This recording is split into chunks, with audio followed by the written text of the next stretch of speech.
गांव के बाहर हिस्से में एक पुरानी हवेली थी, काली हवेली। लोग कहते थे वहाँ रात को अजीब अजीब आवाज़ें आती हैं और जिसने भी उस हवेली में कदम रखा वह कभी लौट कर नहीं आया।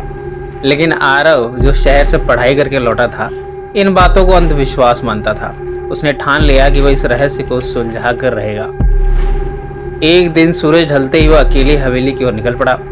हवेली तक पहुंचते पहुंचते अंधेरा हो चुका था और हवाओं में एक अजीब सी सिहरन थी। जैसे ही आरव ने दरवाजा खोला, उसे अंदर से किसी और की सांसों की आवाज सुनाई दी, लेकिन वहां कोई नहीं था। अंदर घुप अंधेरा था। आरव ने टॉर्च जलाई। दीवारों पर खून के धब्बे दिखे। पुरानी तस्वीरें दीवारों पर टंगी थी, जिनमें कुछ चेहरों को किसी ने खुरच कर हटा दिया था। हवेली के अंदरूनी हिस्से में कदम रखते ही उसे ठंडी हवा का झोंका महसूस हुआ। वो धीरे धीरे सीढ़ियां चढ़ने लगा। पहली मंजिल पर एक बंद कमरा था, लेकिन अंदर से किसी के चलने की आवाजें आ रही थी। आरव ने हिम्मत कर दरवाजा खोला। अंदर अंधेरा था, मगर किसी की परछाई हिली।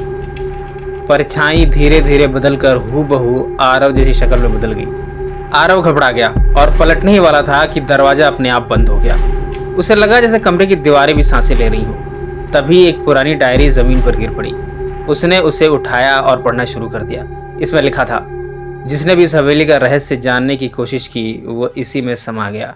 डायरी किसी युवती की थी। उसका नाम था रागिनी। लिखा था कि उसकी आत्मा इस हवेली में कैद है। आरव ने झटपट दरवाजा खोलने की कोशिश की, लेकिन बाहर से किसी ने कुंडी लगा दी थी। तभी दीवार पर खुद ब खुद लिखा गया, अब तेरी बारी है आरव। आरव की टॉर्च बंद हो गई। अंधेरे में उसे किसी के खड़े होने का एहसास हुआ। वो बोलने ही वाला था कि एक ठंडी उंगली ने उसकी गर्दन छुई। आरव चीख पड़ा और बेहोश हो गया। जब उसकी आंख खुली तो वह हवेली के तहखाने में था। चारों ओर मोमबत्तियां जली थी और बीच में रागिनी की तस्वीर थी। तस्वीर के सामने लिखा था, रागिनी की आत्मा तभी मुक्त होगी जब कोई उसे सच्चे मन से याद करेगा। आरव ने वही किया। उसने रागिनी की आत्मा को शांति देने की कोशिश की। जैसे उसने पूजा पूरी की, रागिनी की आत्मा मुक्त हो गई, लेकिन आरव की जगह ले ली।